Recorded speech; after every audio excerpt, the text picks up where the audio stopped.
Doctor अजीज खान हमारे साथ जुड़ गए हैं, समाजवादी पार्टी के प्रवक्ता। मैं सीधा उनका रुख कर लेती हूं। डॉक्टर अजीज खान साहब, किसान आंदोलन को लेकर आज कोई बड़ा फैसला हो सकता है, लेकिन आप लोगों ने भी किसान आंदोलन को सहारा बना करके, और जैसा कि दावा किया जा रहा था किसान आंदोलन की वजह से या फिर सरकार के कुछ फैसलों की वजह से पश्चिमी उत्तर प्रदेश में बीजेपी के खिलाफ किसानों की नाराजगी है, उसे आधार बना करके गठबंधन भी उस दिशा में भी आप लोग आगे बढ़े आरएलडी के साथ। लेकिन अब बीजेपी ने यह फैसला किया, आज किसान आंदोलन की वापसी की उम्मीद जताई जा रही है। किसान अपने अपने घरों को वापस लौट जाएंगे, और जैसा कि अभी सवित मलिक कह रहे थे कि खाली हाथ नहीं जाएंगे, बहुत कुछ लेकर जाएंगे और जीत के उस मंशा के साथ या फिर उस एहसास के साथ वापस लौटेंगे। तो जाहिर है कि बीजेपी के खिलाफ जो नाराजगी थी उसमें भी कमी आएगी, तो उससे आप लोगों की पॉलिटिक्स तो फिर प्रभावित होगी ना। आप लोग जिस उम्मीद के साथ आगे बढ़ रहे थे, जिस प्लान के साथ आगे बढ़ रहे थे, वो तो धरा का धरा रह जाएगा बकौल बीजेपी, क्योंकि वो कह रही है कि अब किसान हमसे खुश हैं। विश्वास में ले लिया उन्होंने किसानों को। इतना लंबा सवाल आपने पूछा है सुब्रा जी, और उसका निचोड़ देखें तो कुछ है ही नहीं। भाई इको ठीक करिए, भाई पीसीआर। भाई सुब्रा जी एक बात बताइए, मैं जानना चाह रहा हूं इसमें समाजवादी पार्टी का क्या फायदा। भाई किसानों को प्रताड़ित किया गया, बगैर पूछे किसानों को कानून लाया गया, इसमें विपक्ष से पूछा नहीं गया, और वो भी काला कानून लाया गया। जो उद्योगपति है उनका खजाना भरने के लिए, अपने मित्रों का खजाना भरने के लिए कानून लाया गया। इसमें इस कानून की वजह से 750 किसान शहीद हो गए। जाड़ा, गर्मी, बरसात, कोरोना काल में बैठे रहे किसान। अब भाई इसमें किसानों का क्या फायदा हुआ, और विपक्ष का क्या फायदा हुआ, समाजवादी पार्टी का क्या फायदा हुआ? अरे भाई इसमें किसानों का तो बहुत बड़ा नुकसान हुआ। और दूसरी बात, अगर ये कानून वापस ही ले लिया तो इसमें किसानों का फायदा क्या है, पहला सवाल। दूसरी बात मैं जानना चाहता हूं कि किसानों का कितना बड़ा नुकसान है। आप मालूम है कितने घर तबाह हो गए, कितने घरों का नुकसान हुआ, कितनी खेती बाड़ी लोगों की डिस्टर्ब हुई, इसकी भरपाई कौन करेगा, पहला सवाल। दूसरी बात मैं जानना चाहता हूं कि किसान तो पहले भी मांग रहा था एमएसपी की गारंटी, आज भी मांग रहा, मानी नहीं गई, सरकार मान नहीं रही है। बल्कि सरकार तो क्या कर रही है, वो डिवाइड एंड रूल की पॉलिसी अख्तियार कर रही है। कुछ किसान संगठन ऐसे हैं जो एमएसपी के विरोध में है, कुछ पक्ष में है। वो चाहती उन दोनों को लड़ा दे, वो चाहती पक्ष और विपक्ष को लड़ा दे, किसानों को विपक्ष को लड़ा दे। साहब देखिए, ये किसानों से हमदर्दी नहीं है सत्ताधारी पक्ष को, वो उनकी नीयत खराब है। अगर नीयत ठीक होती तो यही माननीय मोदी जी जब 2011 में सीएम थे तो ये एमएसपी जो गारंटी समिति उसके अध्यक्ष रहे और बड़ी जोर शोर से इस बात को उठा रहे थे। तब तो ये मांग कर रहे थे। आज जब ये प्रधानमंत्री हो गए तो इन्होंने डिनाई कर दिया कि साहब मुझे एमएसपी देनी नहीं है। अब मैं जानना आपसे ये चाह रहा हूं कि यही किसान हैं, आज जब इनसे डर गई सरकार, इनको लगा कि इनकी जमीन जो है वो पैर के नीचे से खिसक गई, आज देखिए प्रधानमंत्री से लेकर के जितने बड़े नेता हैं उनके चेहरे पे बल आ गया। क्यों बल आ गया?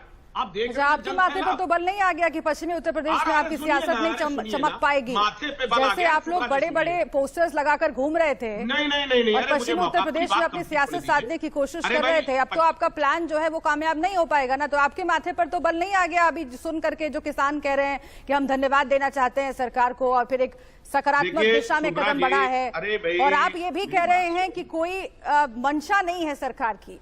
लेकिन जो किसान कह रहे हैं उससे भी आप इत्तेफाक नहीं रखते हैं, क्योंकि किसान नेता तो यही कह रहे हैं कि अगर मंशा नहीं होती, एक सेकंड सर, अगर मंशा नहीं होती तो कमेटी नहीं बनती। कमेटी बना करके देखो, कोई फैसला अजीज खान साहब रातों रात तो लिया नहीं जाता, ये तो आप भी जानते हैं। अगर पॉलिटिक्स की कोई जरा सी भी समझ रखता है तो ये जानता है कि रातों रात कोई फैसला नहीं होता है। एमएसपी पर आजादी के बाद से इस देश में बात चलती रही है, और जिस भी पार्टी को मौका मिला उसने ठोस कदम नहीं उठाया एमएसपी को लेकर के। कांग्रेस के साथ साथ आपकी पार्टी भी इसमें शामिल है। आप लोग सब गुनहगार हैं किसानों के, क्योंकि किसान नेता भी कई मंच से ये कह चुके हैं कि अगर विपक्ष अपना काम ठीक तरीके से कर रहा होता तो इतना बड़ा आंदोलन हमें खड़ा करना नहीं पड़ता। देखिए, बड़ी बड़ी बातें करना बहुत अच्छी बात है, लेकिन किसानों के पक्ष में क्या आप लोगों ने वाकई काम किया, या फिर एक मौका तलाश लिया?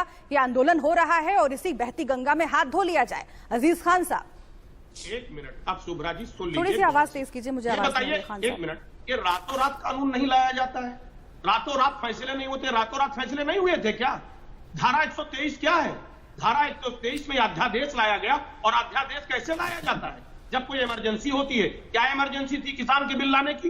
क्या एमएसपी इमरजेंसी पर थी? साहब, एमएसपी मेरी पर बात तो सुनिए, बहुत कुछ अरे तय भाई, करना हल्ला पड़ेगा ना, ये तो आप अब भी भाई समझते सुब्रा जी, होंगे। सारी एमएसपी बातें पर तो सारी- किस किस सारा फॉर्मूले से काउंटर आप एमएसपी ही दी कर रही जाएगी, हैं। आखिर बजट कहां से बनेगा, कौन कौन सी फसलों पर एमएसपी दी जाएगी, आखिर किसानों तक वो पूरा सिस्टम कैसे पहुंचेगा, ये पूरा का पूरा खाका तैयार करना पड़ेगा। तो ये रातों रात तो कोई भाई फैसला नहीं सुब्रा हो जी, सकता है ना। मैं बात भाई इसकी आप कर रही बीजेपी हूँ, बाकी तो बहुत सारे बुलाती फैसले क्यों हैं है? जिन पर आप सवाल सुनिए खड़े ना कर मेरी सकते हैं। बात, जी, आप बीजेपी को क्यों बुला रही पर्वक्ता को? आप ही सारा काउंटर कर दीजिए, मुझे बातें नहीं रखने दे रही आप। अजीज खान आगे साहब, बीच में आपने आप बहुत आ जाती लंबी हैं। बात रखी है अपनी, और ये बहानेबाजी तो नहीं, आप मत लंबी कीजिए। नहीं आप रखी खास ना, करके अभी तो मेरे शुरू शो नहीं की में मैंने। इस तरह की अभी बहानेबाजी मेरी तो बात आप मत सुनिए, कीजिए। अगर आपके लगातार पास आप कुछ बोलिए, बोलने के लिए नहीं लगातार बचा है आप तो आप बोलिए। मुझे पहले बता सुनिए दीजिए, मेरी मेरे बात। पास किसान नेता बैठे हुए हैं, मैं कंटिन्यू उनके आप पास बोलिए। चली जाऊंगी। अजीज खान साहब एक बार बोल लें, फिर दोनों का जवाब एक साथ आप दीजिएगा। अजीज खान साहब, आप लोगों को भी तो इसी का इंतजार था ना कि किसानों की मांगे मान ली जाए और किसान अपने अपने घर जाए, क्योंकि देखिए अब ठंड और बढ़ने वाली है, जनवरी की ठंड कैसे सह पाते।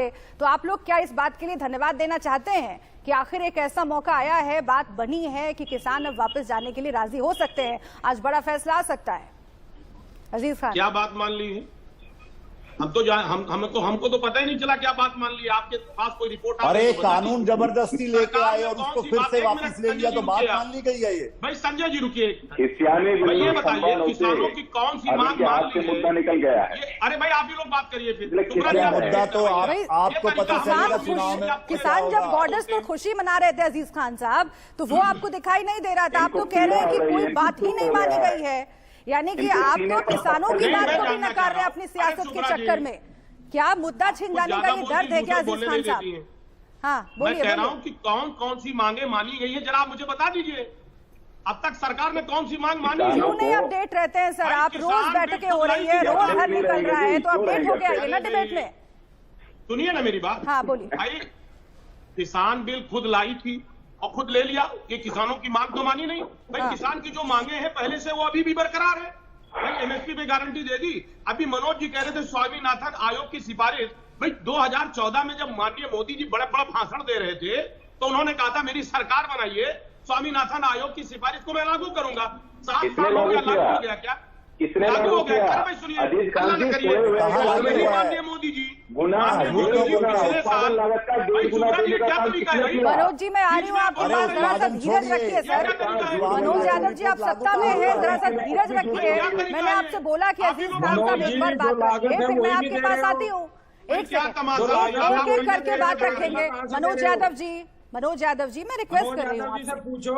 मनोज जितनी यादव लागत जी है मैं उतना रिक्वेस्ट नहीं कर दे रही हूँ पा रहे आपसे हो। एक सेकंड, डेढ़ एक गुना सेकंड। कहाँ से दोगे? चौधरी साहब आ रही मैं देता हूँ। हूँ। अजीज खान जवाब साहब को देता पहले बोलने दीजिए, फिर मैं आ रही हूँ आप दोनों के पास। अजीज खान साहब सुब्रा जी, जल्दी से हमको अपनी तो बात भूल ही पूरी गई कीजिएगा, देखिए, सुब्रा वक्त जी, मेरे पास कम है, तू माननीय- में ज्यादा मैं समय वही निकल कह रहा जाता है। हूँ। हाँ सुनिए जल्दी मेरी से। बात। मोदी जी पिछले साल कह रहे थे एक फोन कॉल की दूरी पर हम किसानों से हैं। हाँ। एक फोन कॉल की दूरी पर है। 12 महीने किसान याद नहीं आए जब घुटने के बल आ गए। आज जब किसान पूरी तरह से एग्रेसिव है, आज किसानों से जब ये थक गए, हार गए, उत्तर प्रदेश से लेकर दूसरे प्रदेशों में हारने का डर है, खतरा है, तब ये 12 महीने बाद सुब्रा जी, किसानों से मुलाकात हो रही ठीक है। है।